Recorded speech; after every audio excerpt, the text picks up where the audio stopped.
Christmas காலங்கள் என்று சொல்லும்போது அநேக கர்த்தருடைய பிள்ளைகளும் கிறிஸ்துமஸ் என்று சொன்னால் அதை நாம் கொண்டாடி மகிழ்வதற்காக அல்ல, எங்கே வேதத்தில் கிறிஸ்துமஸ் கொண்டாடுகள் என்று போடப்பட்டிருக்கிறது என்று கேள்விகளை கேட்கிறவர்கள் உண்டு. அது மாத்திரமல்ல, கிறிஸ்துமஸ் என்று சொன்னால் டிசம்பர் 25ஆம் தேதி தான் என்று உங்களுக்கு எப்படி தெரியும் என்று சொல்கிறவர்கள் உண்டு. இந்த கிறிஸ்துமஸ் கொண்டாடலாமா கொண்டாடக்கூடாதா என்று அநேக கேள்விகளை கேட்கிறார்கள். வேதம் சொல்லுகிறது ரோமருக்கு எழுதின நிருபத்திலே 14ஆம் அதிகாரம் என்று நினைக்கிறேன். அதை நாம் பார்க்கும்போது நாட்களை விசேஷித்துக் கொள்கிறவர் அதை கர்த்தருக்கென்று தேவனுக்கென்று விசேஷித்துக் கொள்கிறார். ஆனால் ஒரு நாளை காட்டிலும் மற்ற நாளை விசேஷப்படுத்துவது நாங்கள் செய்ய மாட்டோம். எல்லா நாளும் ஆசீர்வாதமான நாட்கள் தான். எனவே நாங்கள் பண்டிகைகளை கொண்டாடுவதில்லை என்று அநேகர் சொல்லுகிறார்கள். அங்கே அந்த ரோமர் நிறுவனத்திற்கு எழுதின அந்த வசனங்களை பார்க்கும் பொழுது நாட்களை விசேஷித்துக் கொள்ளாதவனும் யாருக்கு விசேஷித்துக் கொள்ளாமல் இருக்கிறானா கர்த்தருக்கு. எனவே விசேஷப்படுத்தி கொண்டாடுகிறவர்களும் கர்த்தருக்கு கொண்டாடுகிறார்கள். விசேஷம் இல்லை என்று சொல்லி கொண்டாடாமல் இருக்கிறவர்களும் கர்த்தருக்கு தான் அப்படி செய்கிறார்கள். எனவே ஒருவரை ஒருவர் நாம் குற்றப்படுத்த வேண்டாம். விசுவாசத்திலே பலவீனம் உள்ளவர்களை தாங்க வேண்டும் என்று சொல்கிறார். எனவே இன்றைக்கு யார் எப்படி சொன்னாலும் இயேசு இந்த உலகத்தில் பிறந்தார், அதை யாரும் மறக்க முடியாது. எனவே அந்த நாளை நாம் நினைவு கூறத்தக்கதாக ஏதோ ஒரு நாளை நியமித்திருக்கிறார்கள். எனவே அந்த நாளில 25ஆம் தேதி கிறிஸ்துமஸ் என்று சொல்லி உலகமே சொல்லும் பொழுது இல்லை இல்லை என்று சொல்லுவதில் ஒன்று பிரயோஜனம் இல்லை. 25ஆம் தேதி தான் பிறந்தார் என்று சொல்ல முடியாது. ஏன் என்று சொன்னால் இந்த உலகமே ஒரே நேரத்தில் அந்த பிறப்பை கொண்டாடுவதற்கு முடியாது. இப்ப இன்றைக்கு நாம் பார்ப்போம் என்று சொன்னால் இப்ப நம்ம 10:30 மணி ஆகுது. இப்ப நம்ம எல்லாரும் ஆலயத்துக்கு வந்து ஆராதிக்கின்றோம். எனவே இந்த நாளில இந்த தேதியில 10:30 மணிக்கு நாங்கள் இங்கே இருந்தோம் என்று நாம் சொல்லலாம். ஆனால் இப்ப என் பிள்ளைங்க இங்கிலாந்துல இருக்கிறாங்க, அவங்க இன்னும் தூங்கிட்டாங்க. ஏன்னா அவங்களுக்கு இன்னும் பொழுது விடியல. நம்மளுக்கு விழுந்துடுச்சு, அவங்களுக்கு விடியல. அவங்க இன்னும் ஒரு நாள் பின்னாடி கூட இருக்கலாம். அமெரிக்காவில் அந்த மாதிரி பார்க்கும் பொழுது நமக்கு முன்னாடி விடியும், அவங்களுக்கு பின்னாடி விடியும். எனவே ஒரு நாள் முன்ன பின்ன இருக்கலாம். எனவே எல்லோரும் ஒரே நாளில் இந்த தேதியில இந்த நேரத்தில் தான் இயேசு பிறந்தார் என்று நாம் கொண்டாட முடியாது. எனவே எந்த நாள் என்பது முக்கியம் அல்ல. அவர் பிறந்தார், பாவிகளுக்காக பிறந்தார். அந்த நாளில இது எல்லா ஜனத்துக்கும் உலகத்திற்கே ஒரு மகிழ்ச்சியை கொடுக்கக்கூடிய நாள் என்று சொன்ன பொழுது அது தேவனால் அனுப்பப்பட்ட தூதன் சொன்ன நாள். எனவே அந்த நாளில நாம் சந்தோஷமாய் இருப்பதில் தவறில்லை. நாம் துக்கம் கொண்டாட வேண்டும் என்று இல்லை. ஆனால் நாம் நினைக்கின்றோம் இதெல்லாம் செய்யாமல் இப்படி இருந்தால் அது தேவனுக்கு பிரியமாய் இருக்கும் என்று நாம் சொல்லுகின்றோம். அதுதான் பக்தி, உண்மையுள்ள பக்தி என்று நாம் சொல்லுகின்றோம். ஆனால் அப்படி தேவன் சொல்லவில்லை. அதற்கு வேதத்தில் அநேக காரியங்கள் உண்டு. எனவே அதைத்தான் நாம் வேதத்தை வாசிக்கும் பொழுது கவனிக்க வேண்டும். நாம் பக்தியின் வேஷம் தரிக்க கூடாது என்று வேதம் சொல்லுகிறது. நம்முடைய பக்தியை மற்றவர்களுக்கு வெளிப்படுத்தி காண்பிக்க கூடாது என்று வேதம் சொல்லுகிறது. ஆனால் இன்றைக்கு நம்முடைய பக்தியை காண்பிக்க தான் நாம் பிரயாசப்பட்டுக் கொண்டிருக்கிறோம். உங்க பக்தி விட எங்க பக்தி பெரியது, நாங்கள் தான் அதிக விசுவாசம் உள்ளவர்களாகிறோம் என்று நாம் சொல்லுகிறோம். வேதம் சொல்லுகிறது நீங்கள் உபவாசம் இருக்கும் பொழுது அது மற்றவர்களுக்கு தெரியக்கூடாது. எனவே உபவாசம் இருக்கிறோம் சொன்னா என்ன செய்யணும்? வேதம் சொல்லி இருக்கிறது, உங்க தலைக்கு எண்ணெய் பூசணும், முகத்துக்கு நோக்கத்தை செய்யும். அதாவது நாம் உபவாசம் இருக்கும் பொழுது நாம் உபவாசம் இருக்கிறேன்னு மற்றவங்களுக்கு தெரியாம நம்ம தலைதான் மாறி எப்பொழுதும் போல நன்றாக இருக்க வேண்டும். ஒருவேளை உணவை ஒதுக்கி அந்த நேரத்துல ஆண்டவர்கிட்ட நான் ஜெபிக்க போறேன்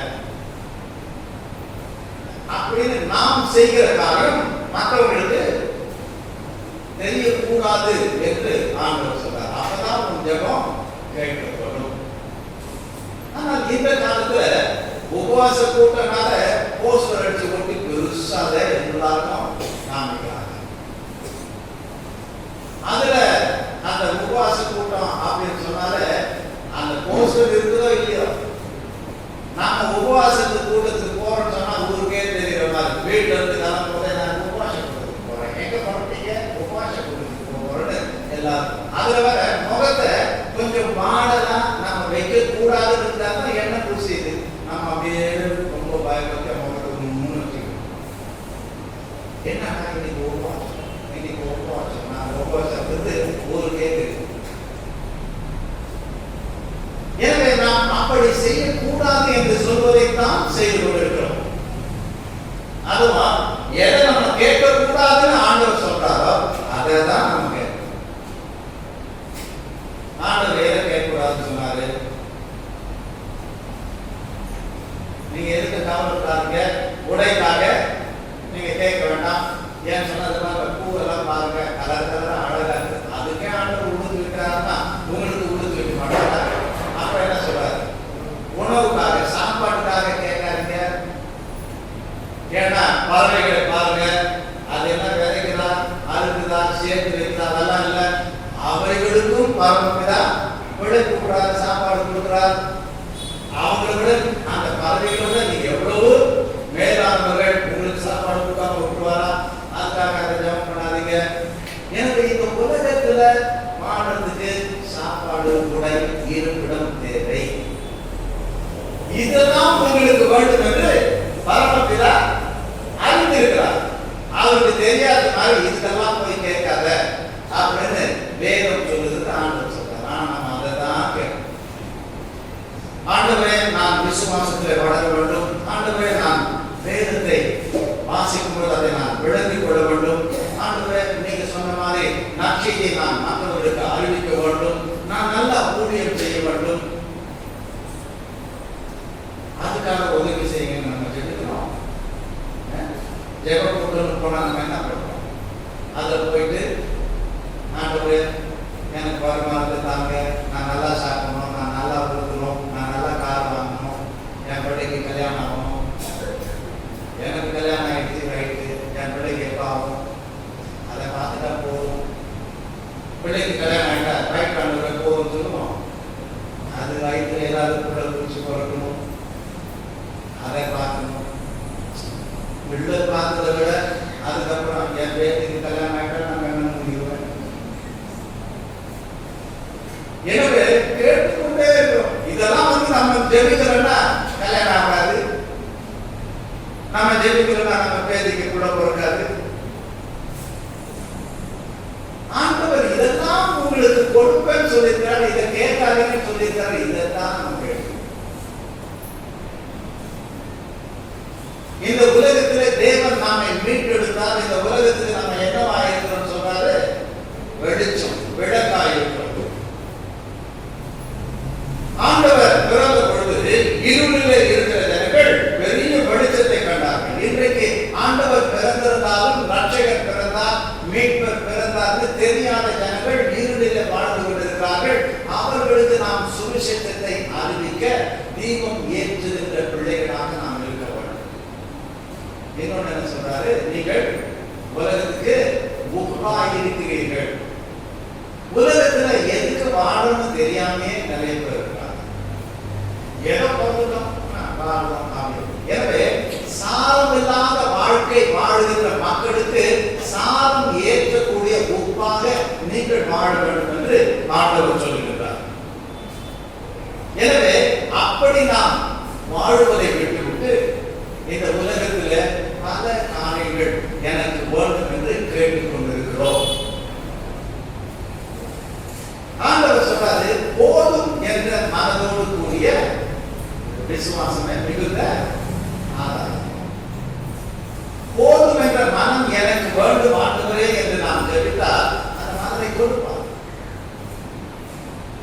நம்மை விட இல்லாத மக்கள் எவ்வளவு பேர் இருக்கிறாங்க. அவங்களை பார்க்கும் பொழுது நம்ம ஆண்டவருக்கு நன்றி செலுத்த வேண்டும். ஆண்டவரே, எங்களை இப்படி அழைத்திருக்கிறீர்கள், உமக்கு நன்றி ஆண்டவரே. எங்களுக்கு இத்தனை உதவிகளை செய்கிறீர்கள், நன்றி ஆண்டவரே. எத்தனை பேர் உணவு இல்லாமல் கஷ்டப்பட்டு கொண்டிருக்கிறார்கள். எனவே உணவு கிடைத்த ஆண்டவரே, எங்களுக்கு தருகிற உணவுக்காக நன்றி. எத்தனை பேர் கிழிந்த ஆடைகளை உடுத்திக் கொண்டிருக்கிறார்கள். ஆண்டவரே, நல்ல ஆடைகளை தந்திருக்கிறேன் நான். எத்தனை பேர் கல்யாணம் ஆகாமே இருக்கிறாங்க. ஆண்டவரே, எனக்கு துணையை தந்தீங்களே நன்றி. எத்தனை பேருக்கு பிள்ளை இல்லாமல் இருக்கிறாங்க, பிள்ளைகளை தந்தீரேன் நன்றி. வீடு வாசல் இல்லாமல் இருக்கு.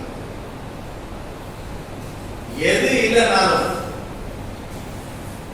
நான் உண்மை அறிந்து கொள்ள, உண்மை தெரிந்து கொள்ள எனக்கு கிருபை செய்கிறேன் நன்றி. ஒன்றும் வேணாம், மர கலந்து இருக்கிற எத்தனை பேரை பார்க்கறத ரோட்ல தானா பேசிட்டு போறதுங்க, இல்ல சட்டைக்கு அது வெளியே விட்டு போறதுங்க. தேவன் தான் நமக்கு இந்த வாழ்க்கையை தந்திருக்கிறார். மற்றவங்களை வேணா நம்ம சொல்லலாம், ஐயா கொஞ்ச பாரு, அதை பாரு, இதை பாரு. ஆனால் தேவன் ஒவ்வொருவரையும் எவ்வளவு அற்புதமாய் நம்மை படைத்திருக்கிறார். எனவே நாம் வாழ்க்கைக்காக நன்றி செலுத்த வேண்டும். சில பேருக்கு பிறந்த உடனே சொல்லுவாங்க, பிறக்கும் போதே இது அப்பா முடிவிடுச்சு, பிறக்கும் போதே இது அம்மா முடிவிடுச்சு. நான் அம்மாவை கூப்பிடுறதுக்கு எனக்கு ஆண்டவர் அந்த வாய்ப்பை தர. அம்மான்னு நான் யாரை கூப்பிடுறேன், அப்பான்னு நான் யாரை கூப்பிடுறேன். சில நேரத்தில் நம்ம சொல்றோமே, பெருசுகளுக்கு வேற வேலையே கிடையாது, இது எப்போ போய் சேரும் தெரியாது. தொடர்ந்து அப்பான்னு கூப்பிடுறவர்கள் இருக்கிறார்கள். அதுக்கு நம்ம நன்றி சொல்ல வேண்டாமா? அம்மா என்று அழைக்க ஒருவர் இருக்கிறார்கள், தாத்தா என்று அழைக்க, பாட்டி என்று அழைக்க ஒருவர் நமக்கு இருக்கிறார்கள். எத்தனை காலம் அவர்கள் இருக்க போகிறார்கள்? அவர்களை எண்ணி நாம் ஆண்டவருக்கு நன்றி செலுத்த வேண்டாமா?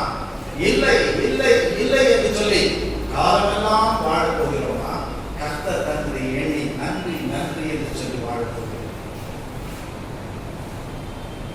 சில பேர் பிள்ளைகளை நொந்து கொள்ளும். சில பேர் சொல்லுவாங்க, பிள்ளையாளி அவனை பார்த்து உனக்கு புத்தியே வராதா? சில பேர் என்ன சொல்லுவாங்க, அவன் காலை கழுவி குடி. நம்ம பிள்ளைகளை நம்ம எவ்வளவு தரக்குறவா பேசுறோம் இல்ல? எத்தனை வாட்டினா சொல்றது உங்களுக்கு, நீ சோறு தான் கேட்கிறியா, வேற ஏதாவது. சில பேர் இன்னும் என்னென்னமோ சொல்லி திட்டுவாங்கன்னு சொல்லி சொல்லுவாங்க. நீங்க பாக்கிறத மாஸ்டர் வீட்டுல தான் இப்படி எல்லாம் திட்டி வருது போல இருக்குது, ஏன்னா எங்க வீட்டுல தான் அப்படி இல்லையே அப்படின்னு வந்துட்டு பாரு. வேலைக்கு போகும்போது இது மூஞ்சில் முடிஞ்சாலே அவ்வளவுதான் விழுந்தது. சில பேர் மற்றவங்களுக்கு தான் பிள்ளைங்க பிறந்திருக்கு, ஆனா எனக்கு வந்து பிறந்திருக்கு பாருங்க, பிள்ளைங்களா இருந்தா பெரிய வச்சிருக்கிறார். தேவன் நமக்கு தந்த ஆசீர்வாதங்களை நாம் எண்ணுவதற்கு பதிலாக எதை எதையோ சொல்லி நம்மை நாமே மனமடிவாக்கிக் கொண்டு வாழ்கின்ற வாழ்க்கை நமக்கு வேண்டும். கிறிஸ்துமஸ் நாட்களில இந்த கிறிஸ்துமஸை கொண்டாடுகின்றோம், எல்லா இடங்களிலும் குடில் வைக்கின்றோம். ஆனால் வேதத்தில் இல்லாத அநேக காரியங்களை கிறிஸ்துமஸ் நாட்களில சேர்த்து கொண்டு இருக்கிறோம். எனவே குடில் வைக்கும் பொழுது அதுல இருக்கின்ற அந்த உருவங்களை பார்க்கும் பொழுது அவர் அந்த உருவங்களில ஏன் இந்த உருவம் இந்த குடிலுக்குள் இருக்கிறது என்று சொன்னால், யாரும் நாம் செய்த காரியங்கள் என்று சொல்ல மாட்டார். இந்த குடிலில உங்களுக்கு இடம் இருக்கிறது என்று சொன்னால் யாரால்? அது இயேசு கிறிஸ்துவும். எனவே தேவாதி தேவன் பிறந்தார், அவர் பிறப்பதற்காக பயன்படுத்தப்பட்ட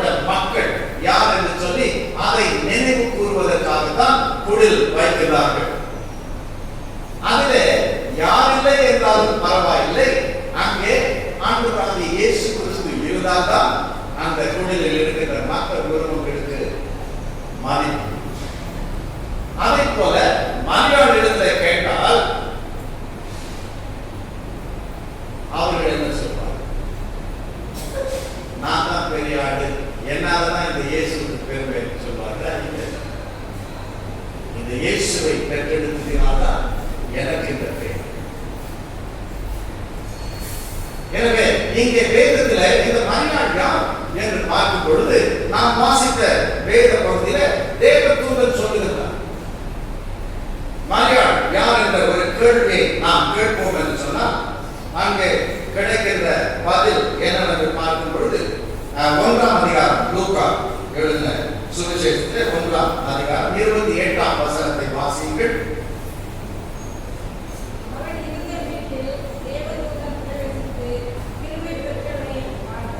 கிருபை பெற்றவரே வாழ்க என்று தேவதூதன் சொல்லுகிறார். யார் இந்த மரியாள்? கிருபை பெற்றவள். யார் சொன்னது? தேவதூதன் சொல்லுகிறார். மரியாள் உண்மையாகவே கிருபை பெற்றவள் தான்.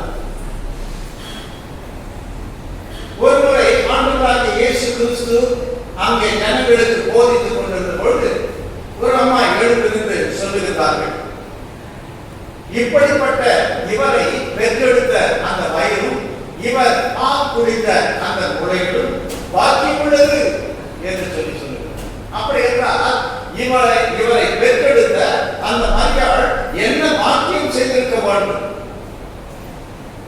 அவர்கள் பாக்கியவதி. அது தேவன் அவர்களுக்கு கொடுத்த கிருபை என்று சொல்லும் பொழுது இயேசுப்பா சொல்றாரு, ஆமா நீங்க சொல்வது சரிதான், அவர்கள் பாக்கியவதி. ஆனாலும் என்று ஆண்டவர் சொல்கிறார், என் வார்த்தைகளை கேட்டு அதன்படி நடக்கின்ற நீங்கள் அவர்களை விட பாக்கியவான் என்று சொல்லுகிறார். எனவே நாம் கிருபை பெற்றவர்கள். நமக்கு தேவன் கிருபை அளிக்கவில்லையா? மரியாள் தான் கிருபை பெற்றவர்கள் என்று நாம் சொல்ல முடியுமா? தேவன் நமக்கு கிருபையை கொடுத்திருக்கிறார். அதனால்தான் நாம் தேவனுடைய பிள்ளைகளாக இங்கே அமர்ந்திருக்கின்றோம். இந்த வழியில நமக்கு தெரிந்ததான எபேசியர் நிருபத்தினுடைய 2ஆம் அதிகாரம் 8ஆம் வசனத்தை வாசிக்கும்படியாக கேட்டுக் கொள்கிறேன். எபேசியர் 2ஆம் அதிகாரம் 8ஆம் வசனம். கிருபையினாலே விசுவாசத்தை கொண்டு ரட்சிக்கப்பட்டீர்கள். எனவே தேவன் சொல்லுகிறார், நாம் ரட்சிக்கப்பட்டிருக்கிறோம் என்று சொன்னால், நாம் மீட்கப்பட்டிருக்கிறோம் என்று சொன்னால், நாம் பாவ மன்னிப்பை பெற்றிருக்கிறோம் என்று சொன்னால், தேவனுடைய பிள்ளைகளாய் மாறி இருக்கிறோம் என்று சொன்னால் அதற்கு ஒரு கிருபை வேண்டும். எனவே நீங்கள் ரட்சிக்கப்பட்டீர்கள். இது உங்களால் உண்டானது அல்ல. தேவன் சொல்லுகிறார், நீங்கள் ரட்சிக்கப்பட்டது எதனால் என்று சொன்னால் கிருபையினாலே விசுவாசத்தை கொண்டு ரட்சிக்கப்பட்டீர்கள். எனவே தேவன் நமக்கு கிருபை அளிக்கவில்லையா? எனவே மரியாள் தான் கிருபை பெற்றவர்கள் என்று சொல்வதற்கு இல்லை, நாமும் கிருபை பெற்றிருக்கிறோம்.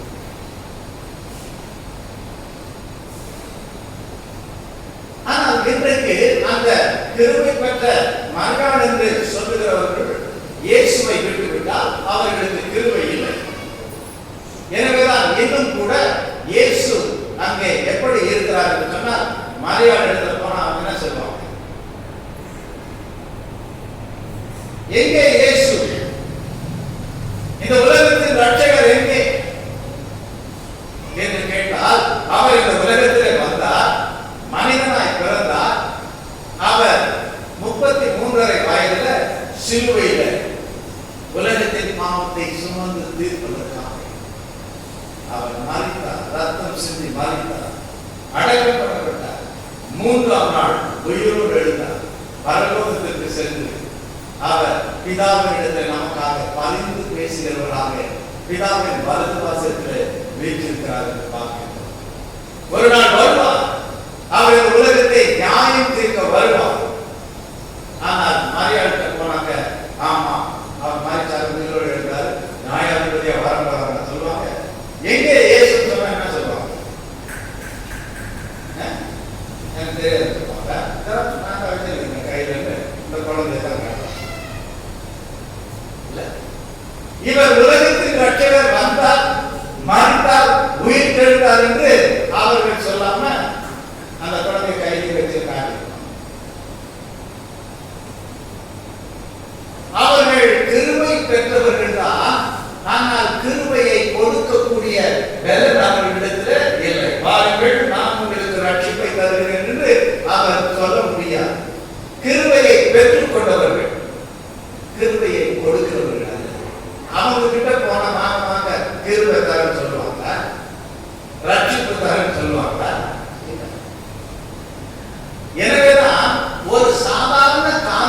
கூட அவர்களால் செய்ய முடியாது. இயேசு பிறந்து விட்டார் என்று சொன்னார். இயேசுவை கிடத்துவதற்கு எனக்கு இடம் உண்டு அப்படின்னு சொல்லி அவங்களை எடுத்துட்டு போய் தனது வீட்டில் கூட கிடத்துவதற்கு அவர்களுக்கு முடியவில்லை. இயேசு பிறந்தார், கிடத்துவதற்கு இடமில்லை என்று எங்கெல்லாம் தேடி சென்றார்களோ தெரியாது. மக்கள் இடமில்லை என்று சொன்னார்கள். சத்திரம் நிரம்பி வழிகிறது, இடமில்லை என்று சொன்னால் பரவாயில்லை. ஆனால் பெரிய ஒரு முதல் மந்திரி அல்லது பிரதம மந்திரி அவங்க போகும்போது சத்திரம் நிரம்பி வழியுது, இடத்துல போயிட்டு வாங்க சொல்லுவாங்களா? இடமில்லை என்று சொன்னாலும் இடம் உண்டாக்கி கொடுப்பார்கள். அல்லது அந்த சத்திரத்துக்கு அல்லது அந்த இடத்துக்கு சொந்தக்காரன் இடம் இல்லைன்னு சொன்னாலும் என் இடத்தை காலி பண்ற, நீங்க தங்கிக்கன்னு சொல்லி அவர்களுக்கு முக்கியத்துவம் கொடுப்பார்கள். ஏன்னு சொன்னா அவர்கள் தலைவர்கள், இன்ஃப்ளூயன்ஸ் உள்ள மக்கள். ஆனால் மரியாள் இந்த பிள்ளையை கடத்துவதற்கு இடம் தாருன்னு சொன்னார். இல்ல போய் என்று சொல்வதற்கு தான் ஆட்கள் இருந்தார்கள் என்றால் ஒரு இடத்தை கூட அவர்களுக்கு வாங்கி கொடுக்க முடியவில்லை. இயேசு கிறிஸ்துவுக்கு தன்னை கொடுத்தார்கள். ஆனால் அந்த இயேசு பிறந்த பொழுது அவருக்கு கம்பட்டான ஒரு இடத்தை கூட அவர்களால் கொடுக்க முடியவில்லை. பிள்ளை பிறந்து விட்டால் தேவனுடைய ஆலயத்திற்கு எடுத்து சென்று அதற்கென்று பலிகளை கொடுக்கப்படும். ஆனால் இந்த மரியாள் அந்த பிள்ளையை ஆலயத்திற்கு கொண்டு வரும் பொழுது அவங்க செலுத்தின காணிக்கையை பார்க்கும் பொழுது என்ன செலுத்தினாங்க? ஒரு ஆட்டை கூட பலி செலுத்துவதற்கு முடியவில்லை. அந்த ராஜா கட்டளை கொடுக்கிறார், இயேசுவை எப்படியாவது கொன்றுவிட வேண்டும் என்று.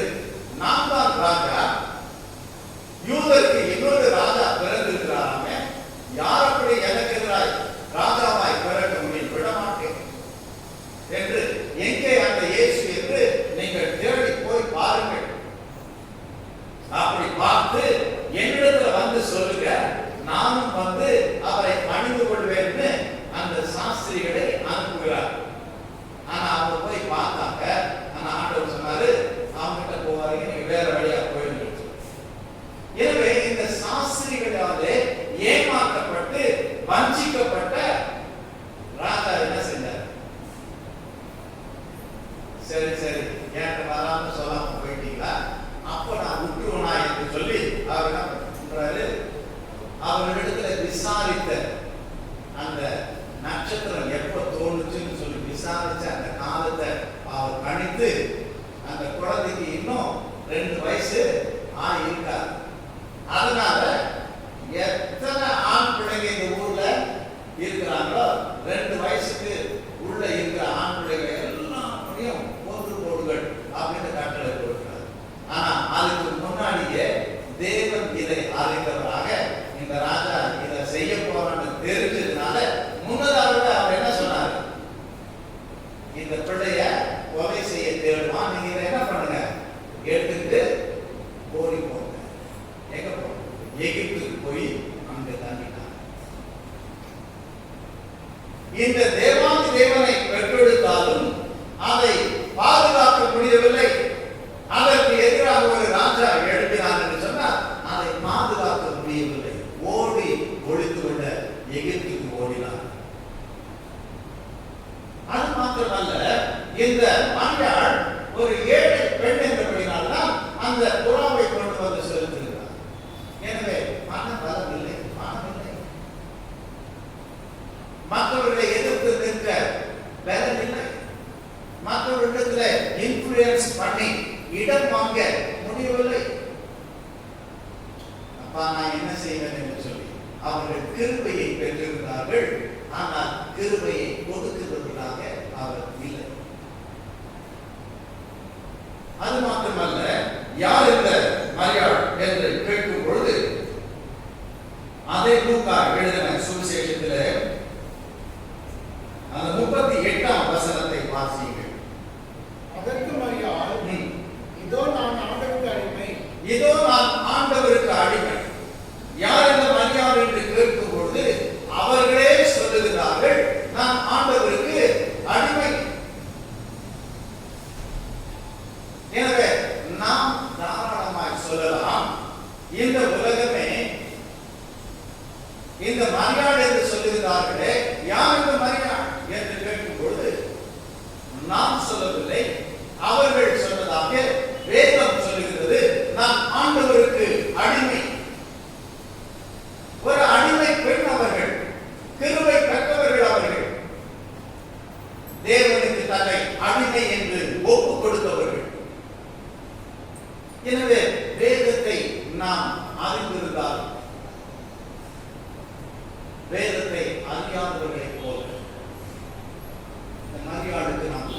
அர்ப்பணித்திருக்கிறோம். என்னுடைய விருப்பம் அல்ல. எனவே அந்த மரியாள் சொல்லுகிறார்கள், நாம் வாழுகிற வாழ்க்கை எனக்காக அல்ல, உமக்காக என் வாழ்க்கையை அர்ப்பணிக்கிறேன். வாசிக்கிற அந்த வசனத்தை 38ஆம் வசனத்தை, உம்முடைய வார்த்தையின்படி எனக்கு ஆக கடவுது என்றால், உம்முடைய வார்த்தையின்படி எனக்கு ஆக கடவுது. எனவே நீ சொல்லுகின்ற அந்த வார்த்தை எதுவோ அதுபடி எனக்கு நடக்கட்டும் என்று தன் வாழ்க்கையை அர்ப்பணித்து இருக்கிறார். எனவே அர்ப்பணித்த ஒரு வாழ்க்கை. யார் இந்த மரியாள்? தேவனுக்கு என்று தன்னை அர்ப்பணித்தவர். அது மாத்திரமல்ல, இந்த வேதத்தில் நாம் வாசிப்போம் என்று சொன்னால், அவர்கள் இயேசுவை தேடி வந்தார்கள். அப்படி வரும்பொழுது அவர்கள் தனிமையாய் வந்தார்கள் என்று இல்லை. ஆண்டவர் பிரசங்கித்துக் கொண்டிருக்கிறார். அந்த வழியில தன் பிள்ளைகளோடு கூட வந்து அவரை பார்ப்பதற்காக வழியில நிற்கிறார்கள். அவரிடத்தில் வருவதற்கு முடியவில்லை, அல்லது என் மகன் இயேசு வா என்று அழைக்க முடியவில்லை. அங்கு இருக்கிற யாரோ ஒரு இடத்துல சொல்லி அனுப்புகிறார்கள். அவர்கள் வந்து இயேசு இடத்துல சொல்லுகிறார்கள். என்ன சொல்றாங்க? உங்களுடைய தாயாரும் சகோதரர்களும், உங்க தம்பிமார்களும் உங்க அம்மாவும் வந்திருக்கிறாங்க. உங்களை ஏசப்பா உடனே தாய் அன்பு மிகுந்தவராக தாயே சொல்லி வாழ்னாங்க. இன்னைக்கு திரளான கூட்டம் போடலாம் தாயே அப்படி. ஆனா ஏசப்பா சொல்றாரு, யார் என்னுடைய தாய்? யார் சொன்னார்? எங்க அம்மா யாரு அப்படின்னு சொல்லி அவரு கையை காட்டார். தன்னுடைய வார்த்தைகளை கேட்டுக் கொண்டிருக்கிற அந்த சீஷர்களை பார்த்து கையை காட்டார். இவங்கதான் எங்க அம்மா, இவங்கதான் எங்க சகோதரர்கள் அப்படின்னு அங்க இருக்கிற மக்களை காட்டார். அப்போ இப்போ ஏசப்பா வந்தார்னா, உங்க அம்மா அந்த மரியாதை வந்துருக்கிறான்னு சொன்னா யாரை காட்டுவாங்க? நம்ம தான் காட்டுவார், நம்ம தான் காட்டுவார். என் வார்த்தைகளை கேட்டுக் கொண்டிருக்கிற நீங்கள் தான் என் தாயும் என்று சொல்வார். எனவே மரியாள் பெரிய ஆள் என்று சொல்லும்போது நாம ஒன்றும் அப்படி சலைத்தவர்கள் அல்ல, அல்லது மரியாள் நம்மை போல சாதாரண ஒரு பெண்மணி தான். எனவே அவங்க பிள்ளைகளை கூட்டிட்டு ஏசப்பா கிட்ட வந்தாங்க. அவர்கள் இயேசுவை தேடினார்கள். தேடினாங்க இல்லையா? தேடினாங்க. எப்ப தேடினாங்க?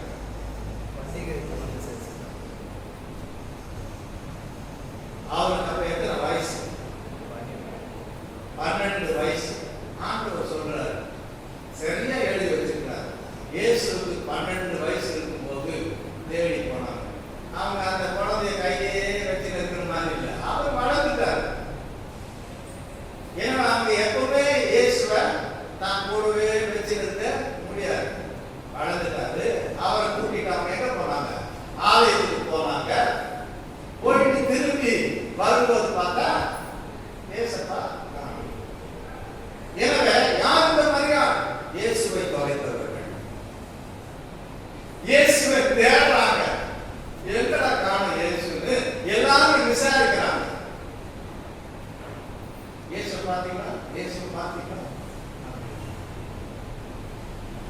ஒரு 5 நிமிஷம் 10 நிமிஷம் மறந்தா பரவாயில்ல. எவ்வளவு நாள் ஆச்சு?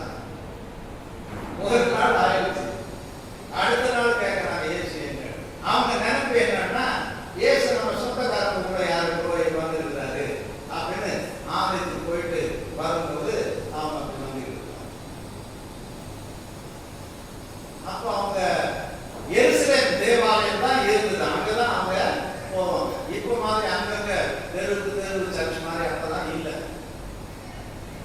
அதனால ஒரு நாள் பிரயாணப்பட்டு அப்ப திரும்பி வராங்க. வரும்போது தான் இயேசு எங்கன்னு கேட்கிறாங்க.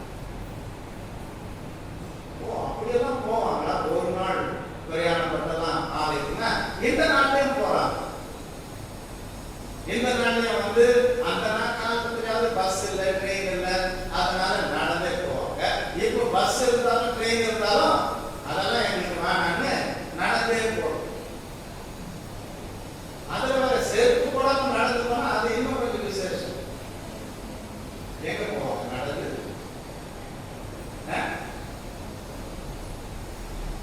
இயேசுவை தேடிட்டு அவங்க போனாங்க.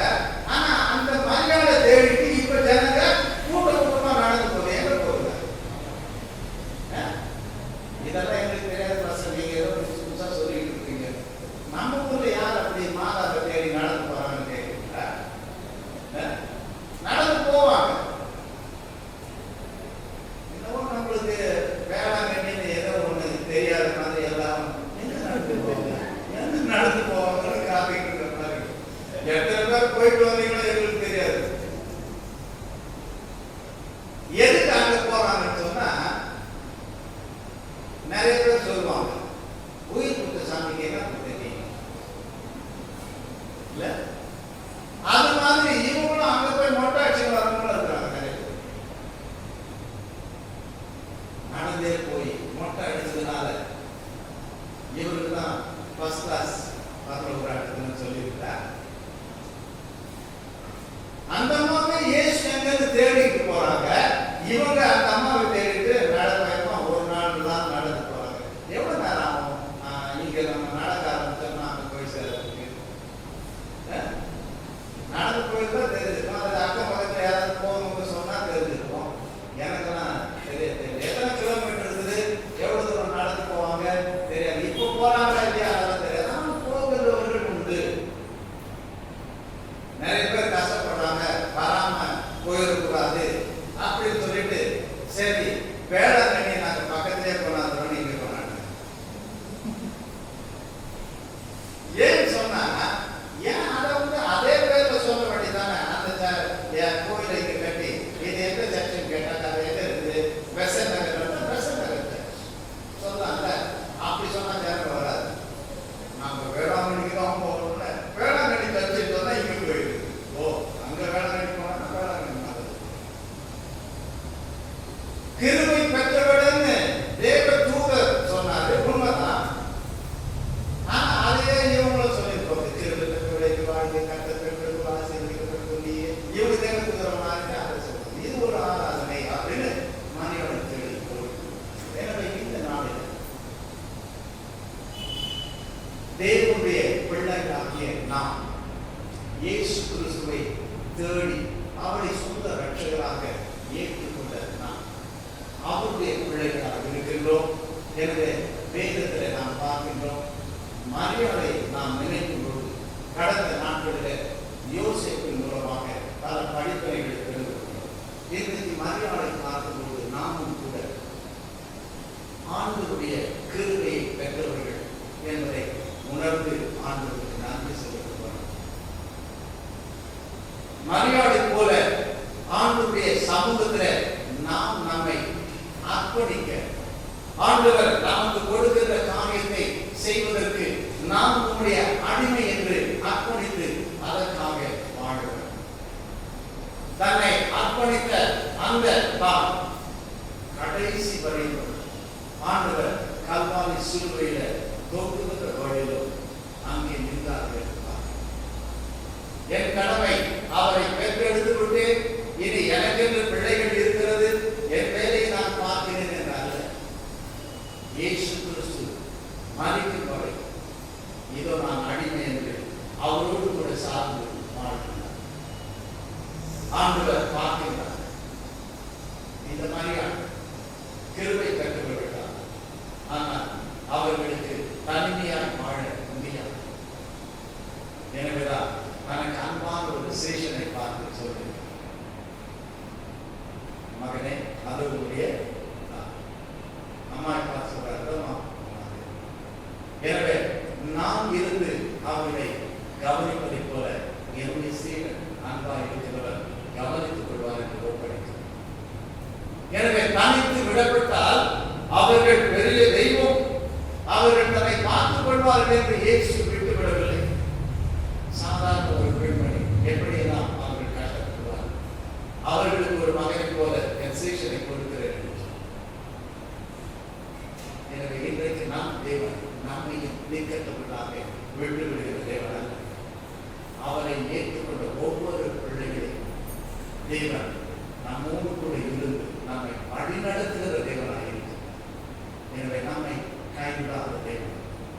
நாம் கர்த்தருடைய பிள்ளைகளாக இருக்கிறோம். எனவே இந்த கிறிஸ்து நாட்களில் ஆண்டவருக்கு நான் நன்றி செலுத்தி அவருடைய பிள்ளைகளாக வாழ நமக்கு தேவன் தந்த கிருபையை எண்ணி அவரை பற்றிக் கொள்ளும். இந்த கிறிஸ்துமஸ் கிறிஸ்துவ அல்லாத ஒரு கிறிஸ்துமஸாக அல்ல. கிறிஸ்து என் உள்ளத்தில் இருக்கிறார். அவரை ரட்சகர் எண்ணி எனவே மரியாதை எப்படி நம்மை ஒப்புக் கொடுத்தார், கடைசி பரியந்தம் அவரை சார்ந்து ஜீவித்தார்கள். அதை போல நாமும் வாழ நாம் தேவனிடத்தில் நம்மை கண்களை மூடுவோம்.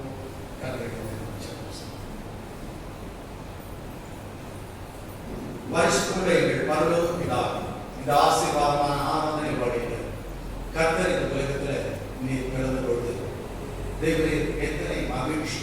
ஆமாண்டவரே, யாருக்கோ நீர் பிறந்து என்பது அல்ல, உலகத்துக்காக பிறந்து. ஆனால் உலகத்தில் உள்ள எனக்காக நீர் பிறந்தார்கள்.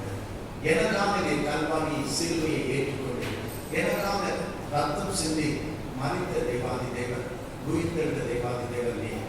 உண்மை மாத்திரம் பற்றிக்கொள்ள நீங்கள் ஒவ்வொருவருக்கும் நிறுத்தி வைத்தார்.